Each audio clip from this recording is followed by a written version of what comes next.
I'm delighted to welcome Kevin and Karl Thompson from Poison Ivy.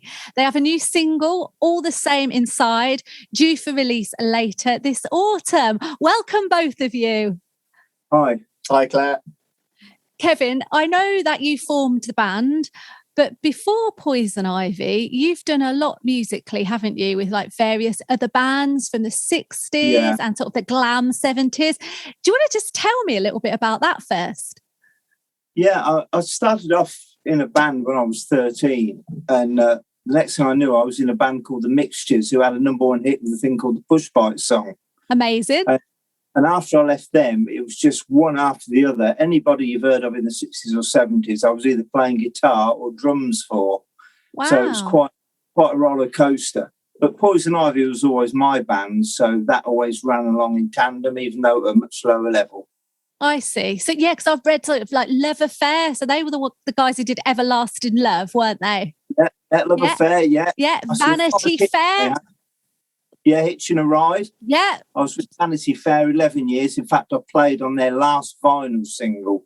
Wow. When they stopped doing vinyl. Yeah, people like Chuck Berry, who's right back to the 50s, Alvin Stardust. Oh, there's that many. First Class. Loads. Yeah, of course, First Class. I forgot Beach them. Yeah. Baby, yeah. And Kenny. Yes. Glam stuff. Yeah, that was good fun. So, and it was good. People like Del Shannon, of course, who were massive in the 60s. So, fantastic. Yeah, it's quite good fun. Wow. Yeah, so you've got loads of experience. You've done lots of touring then over the years, playing a couple of different instruments too then. That's dead exciting. So when was Poison Ivy formed? 1969, really. Right. But never really got into its stride until the 80s because I didn't have the time. But we put our first single out in the 70s that didn't do anything. And then we talked ourselves back into reforming in the 80s, and we had a number 30 in an indie chart. I can't even remember what the indie chart was. But the next thing, we was playing for the Royal Family at the Royal Film premiere. Fantastic. And this was all like through management. Right. Very well. And we suddenly became the darlings of the indie scene and we got a record deal. And on the back of that, we had an EP out, which is Secrets was one of the songs. And then after that, I think we did 3 singles. Right. And then I was still running between Poison Ivy and Vanity Fair, Love Affair, Glitter Band. Yeah. And then Karl joined when he was 12, which I don't even know what that year is now. But in 1997. 1997 he joined, and he played on our next album, which is my favourite album, funnily enough, called 1 Week in October. And then we had a kind of change of lineup, me, Karl and other people, right until we got a guy called Tom Lockhart. And Tom's been with us, is it 16 years now? I'm not sure. I'm terrible at dates. That's all right. So since then, we've been the same lineup. Of course, with COVID, we kind of a bit of a stop. Mm. But this is where Karl's expertise comes in, because I come from a world of analog tape, and all this kind of stuff is so beyond my comfort zone. But Karl manages the band now. I just turn up and do what he tells me to do. Fantastic. So it's great. We have a good liaison now. Karl tells me what we're going to do, and I do it. Sounds perfect then, doesn't it, to me? Karl, what is it like to be working in a band with your dad? Because you've obviously grown up with music and you joined at a very young age, didn't you? What was it like sort of growing up with music and seeing your dad do all these wonderful things and then joining the band? Well, it was great. I mean, I don't really know anything else, but I did get quite a lot of experience before I joined Poison Ivy anyway. Because like I say, I was 11 when I joined that band, but I did work with my dad from the age of 6, doing other gigs. Yeah, we had a little band called Son of My Father. You get the... Okay. So when I used to have a weekend off in a tour, we'd come home and we'd do Son of My Father in a club. So that was from the age of 6. Wow. When he was gigging. That's so young. So, you had very late nights, didn't you? Yeah, late night. But it was good fun. There's nothing else that I really would have wanted to have been doing anyway, you know? Yeah, of course. And I suppose when you were doing that, it was in the days when you go around the working men's clubs, I guess. And so kids are allowed in as well. Yeah. So I'd be doing Wembley on the Friday and Longbuckby Working Men's Club on the Saturday. With your boy in tow. Pretty much hits your feet on the floor, doesn't it? Damn right, yeah, absolutely. So let's talk about your new single now then, All the Same Inside. Congratulations on the track. It's a great listen. To me, it's got like an upbeat vibe by the very nature of the title as well, I suppose. And it's got that indie, you've been in the indie charts before. It's got a bit of an indie vibe with it, but it's also got that kind of 60s sort of Beatles harmonies. You got to thank Karl for this song, really. I wrote this back in 1987 and we had it out as an album track, but we didn't bother with it at all. But it was always one of Karl's favourites, and we resurrected it, really. And it's thanks to Karl, because I wouldn't have done it. And it's just took on a better feel with him, really. So I'm very pleased with that. Yeah, it's definitely got that feel-good feel, hasn't it? Yeah. So how did you go about with the arrangement?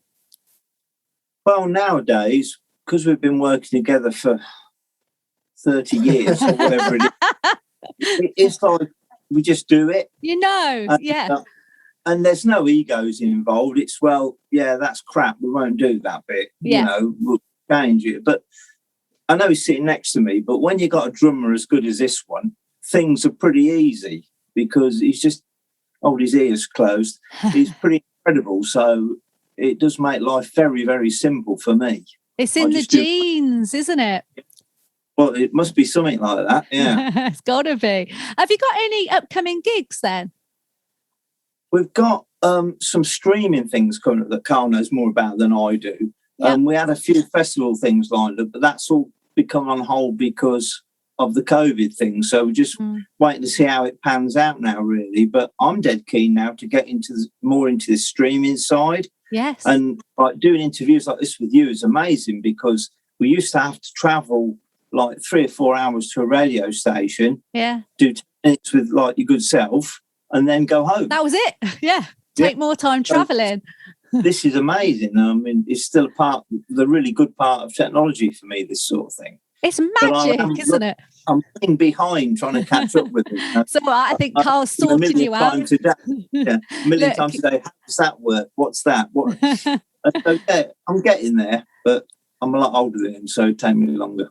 Well, it's the fact that you brought him up and you trained him up and you got him to be this great musician that he is today. So it's payback time now, isn't it, really? It's Karl's turn to be teaching you all the digital ways of, living and doing these streamings and live shows and that kind of thing too, via the gift of the cyberspace, I guess. Yeah. I do find this amazing that we can do this. It's really great. Yeah.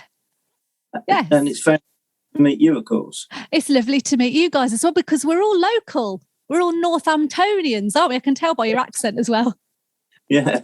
Well, that's very strange because up until a few years ago, I never did anything in my own hometown. I was invisible in Northamptonshire, right up until we played the Derngate. And then it was, I'm playing at home now. But we didn't do that very often. Ah, and there you are. Well, it's a big comeback then for you. You're back in town, back in the space. It took me so much. Here I am 30 years later. Yeah. They catch on in the end. That's the thing. Yeah. Eventually the Northamptonians will catch up. Right. So let's talk about when this single is released. It's due out 17th of September, is it? Yeah, that's correct. Friday 17th. Yes. And what else have you got to tell me? So you've got gigs coming up at some point soon when the dates go back in again, live streams. How can we connect with you? How can our listeners connect with you, Karl? So at the moment, the best way to stay in touch with us is to go onto Facebook and just type in Poison Ivy Band. And there are a couple of Poison Ivies on there. Obviously, you've got the Poison Ivy out the film, the Poison Ivy out the Cramps. There's another band in America, but our one, you've got the profile picture and we're wearing red suits. Right. So look out for the guys in the red suits is the way forward. What made you choose that name for the band, Kevin? Well, when we started, we're an old-fashioned term now. We were modelled on what was called a Mersey beat group, which was the Liverpool pop bands of the day. And you had to have a sort of name that was like a record. Right. So everybody picked whatever they picked, and we just ended up with Poison Ivy. Went, oh, yeah, we like that. We'll do that one. Fair enough. I've heard worse names. It's okay. It works. Yeah. Brilliant. Oh, well, Kevin and Carl, thank you so much for joining me today. I wish you every success with All the Same Inside. It's a great track out there next month. And yes, all our listeners, do check out Poison Ivy. Thank you so much for joining me. Thank you. Thanks for having us on. Bye now. You're so welcome.